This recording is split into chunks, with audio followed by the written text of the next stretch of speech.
I have been studying zoo animal behaviour and welfare at Dundee and Angus College, looking at the role of zoos, the laws which govern them, and the standards of welfare they are expected to meet. I have been observing the behaviour of the animals at Camperdown Wildlife Centre and carrying out research on the Lar gibbons, looking at the effect of the enrichment that me and two other students designed and implemented. Modern zoos have undergone a significant change in the last few decades. Before, they were places where animals were kept for the sole purpose of human entertainment, and animal welfare was very poor. Today, they are centres for conservation, education and research, and they are legally required to meet minimum welfare standards.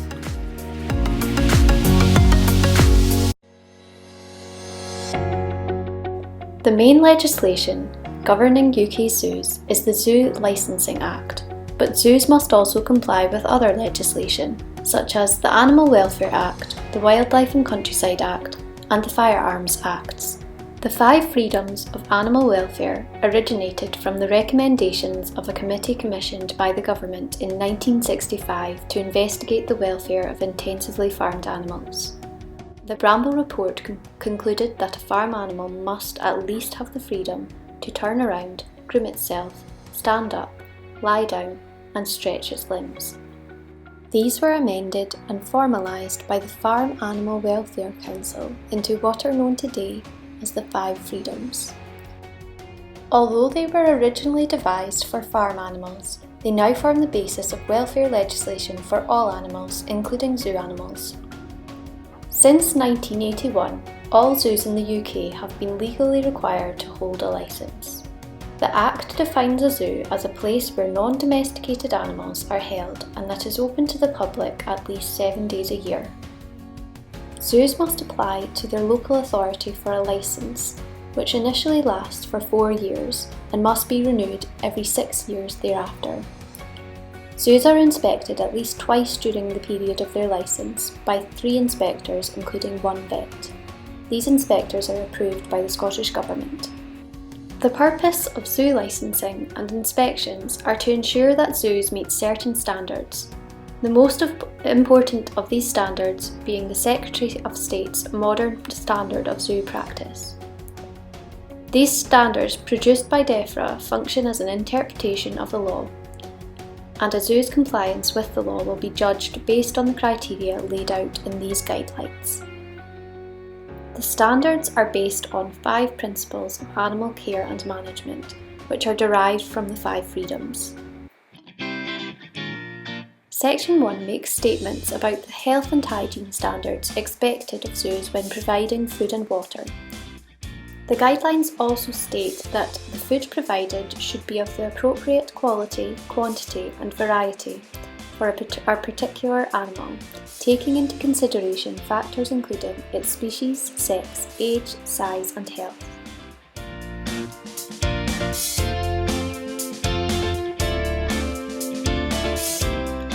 Section 2 states that the environment provided should meet species requirements.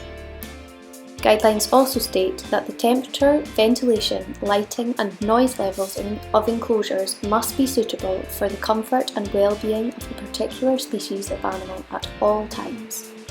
Indoor enclosures must prevent against extreme heat or cold. Animals in outdoor enclosures must be provided with sufficient shelter.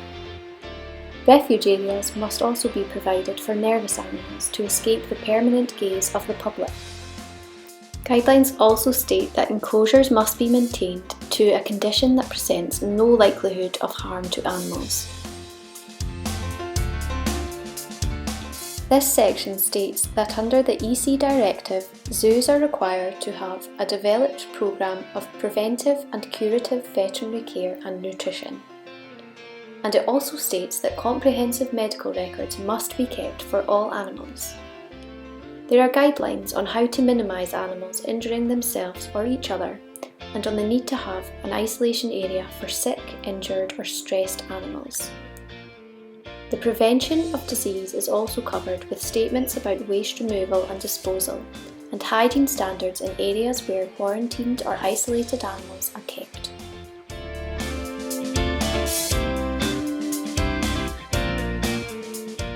Section 4 states that zoos must provide a physical and social environment that promotes most natural behaviour seen in the wild. In order to be able to do this, zoos must be informed of current knowledge about the behaviours of each of their species in the wild. Section 5 reinforces the need for an appropriate enclosure which enables normal behaviour to be expressed, and that also has enough space and furniture in both indoor and outdoor areas, considering the number of animals in the enclosure. As well as these 5 main principles, there are guidelines on the transportation of animals, stock records, and public safety. There are also standards which state that zoos must demonstrate an active involvement in conservation, research, and educational programmes, as required by the amendments to the Act in 2002. BIAZA also provide guidelines and advice on best practice. BIAZA sees itself as the professional organisation of zoos and aquariums in the UK.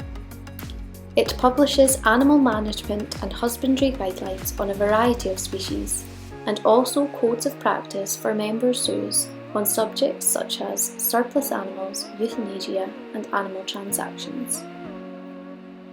The main responsibility of a zookeeper is to ensure the good welfare of the animals that they care for. They do this by providing them with a nutritious, measured diet, cleaning enclosures and carrying out maintenance to ensure a clean and safe environment for the animals, providing regular enrichment, administering medication, and observing the animals regularly, taking note of and reporting any behavioural or physical changes observed. Zookeepers must also keep records of the animals in their care, which will then be inputted into the computer program called SIMS, a centralised database of animal collections of over 1,000 zoos and aquariums from across the world. Each animal has their own record which contains information about the date and place of their birth, how they were reared, major life events, transaction history, any medical information, as well as links to the parents' records. I chose to research the Lar gibbons at Camperdown Wildlife Centre. They are known as lesser apes due to their small size. On average, they are 50 centimetres tall, with long arms, and they have a white face ring and white hands. Their coat colour can vary in shades from cream to black. They are arboreal and live in the upper canopy of forests in Southeast Asia. Sadly, they are endangered as they are hunted for sale in the illegal pet trade and for their meat. They are also facing habitat loss due to deforestation. They are bipedal, although 90% of their travel is by brachiation, and they can brachiate at speeds of up to 30 miles per hour. They are known for their distinctive calls, usually duetting with their mate in the morning, and their song can be heard up to 2 kilometres away.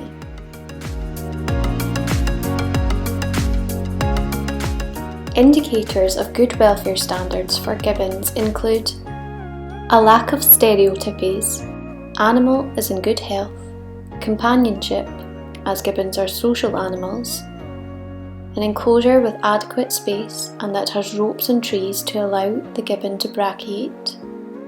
The animal is displaying most normal behaviours seen in wild gibbons such as vocalisation, play, social grooming, brachiation and foraging.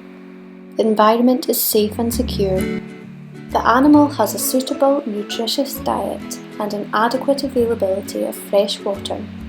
There is clean bedding material. There is a shelter.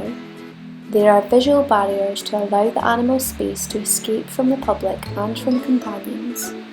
There is also an appropriate access to veterinary care.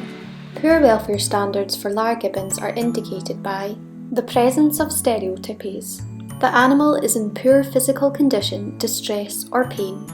There is no companion. There is a lack of space. The animal is apathetic and not displaying natural behaviours. The enclosure is unsafe. There is soiled bedding. There is an unsuitable diet and feeding strategy. There is no enrichment, or the enrichment remains unchanged. There is no shelter to protect from the elements, and there are no hiding areas from the public. Over the time I have spent studying the gibbons, I assessed how well the current conditions at Camperdown Wildlife Centre are meeting the gibbons' welfare needs using this checklist. Camperdown provide the gibbons with an enclosure that meets minimum requirements. They also have a heated indoor enclosure to protect them from the elements, as well as an outdoor shelter. They have an area that is out of view from the public, which allows the gibbons to have privacy. The gibbons have access to a suitable diet and access to fresh water. There are lots of ropes which allow them to brachiate, and beams which allow the gibbons to rest above the eye level of the public. There are boxes with shredded paper for the gibbons to sleep in, and the bedding material is changed regularly. The keepers provide them with enrichment such as a ball on a rope, a stuffed toy which they enjoy playing with and cuddling, and this hula hoop hung on a rope. One area that I was concerned about was the maintenance of the ropes. Several of the ropes are badly frayed, and I raised this with management. They said they weren't going to take them out until they had new ropes, as they didn't want to shut the gibbons in the smaller part of the enclosure for too long in case they didn't want to go back in the next time they needed them to go in. The gibbons would benefit from cognitive enrichment. A recent study showed that siamangs will interact with touchscreen games. The advantage of this is that they are much more cost effective than other physical enrichments and can be changed regularly. It would also be beneficial to extend foraging time by hiding their food during scatter feeds. Finally, the gibbons would benefit from more trees in their enclosure to make their surroundings more naturalistic.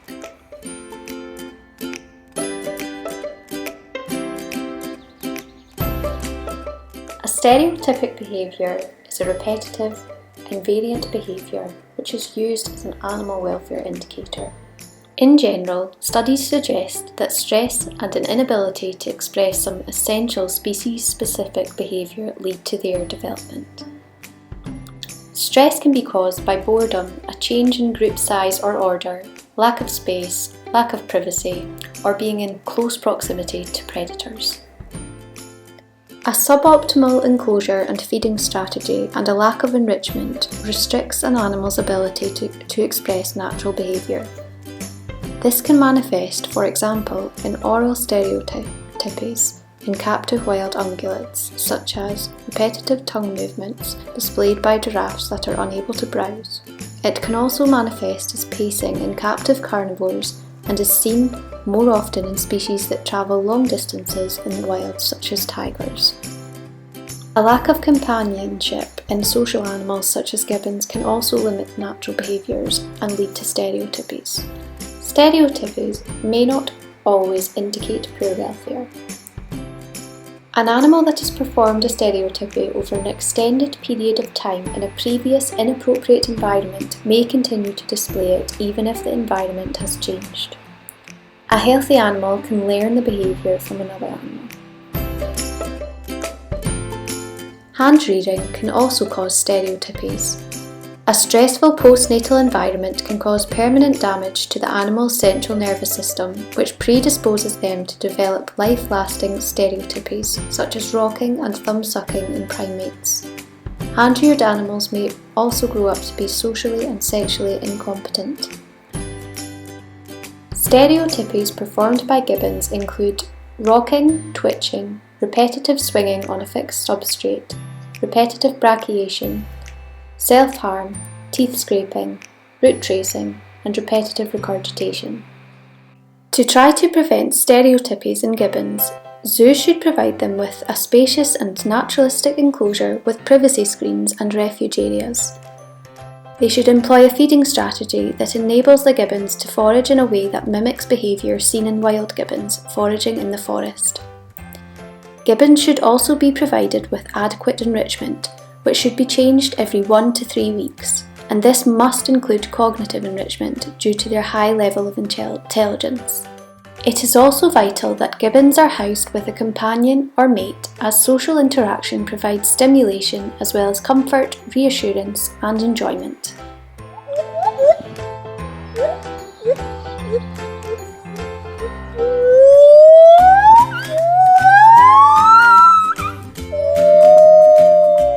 The two Lar Gibbons that I studied at Camperdown Wildlife Centre are Shani, an 8-year-old female, and her 6-year-old brother Malaku. I observed them over 30-minute periods, including during feeding time, every Wednesday for several months, recording their behaviours using an ethogram that I produced.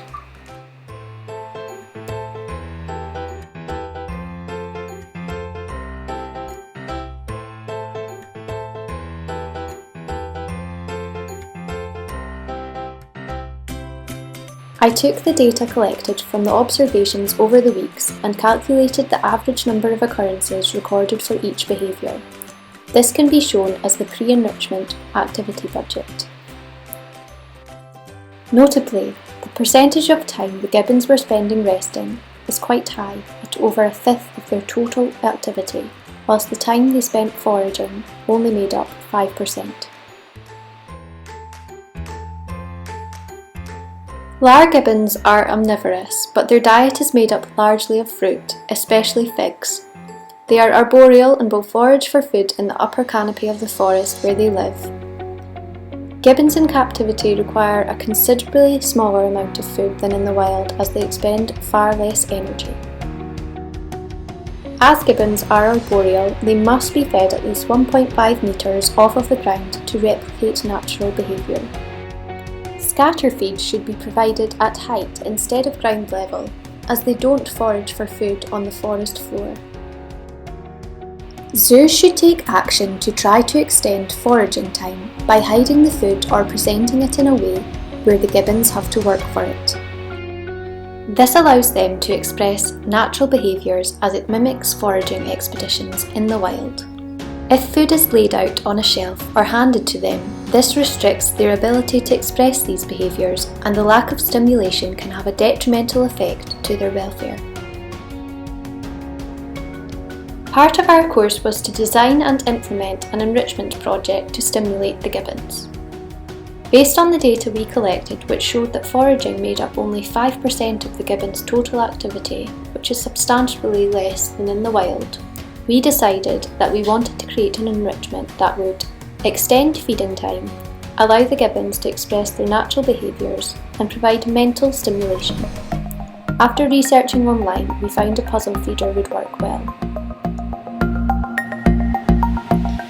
We worked with the joiner students to design and create our feeder.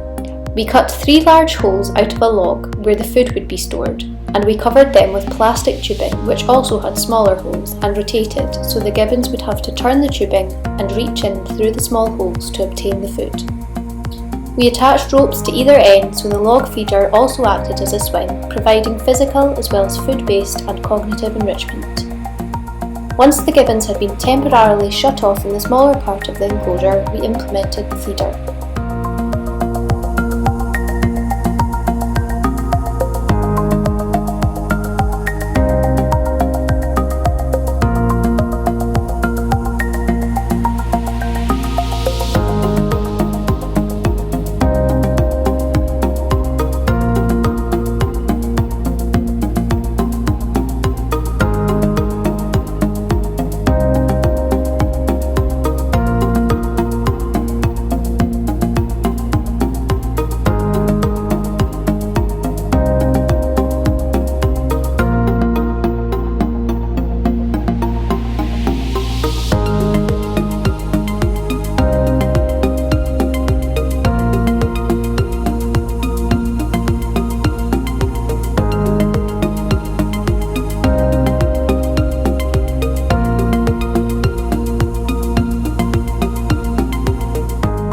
I recorded the gibbons' behaviours again after the enrichment had been implemented to measure its effect on how they spent their time.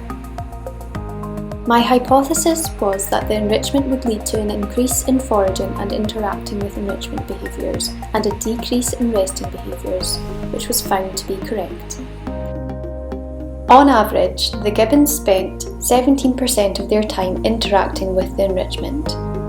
Resting behaviours fell from 22% to 8%. Most notably, foraging increased significantly from 5% of total activity to 18%. This was one of the aims of the enrichment. The other aims were to allow them to express natural foraging behaviours and to mentally stimulate them.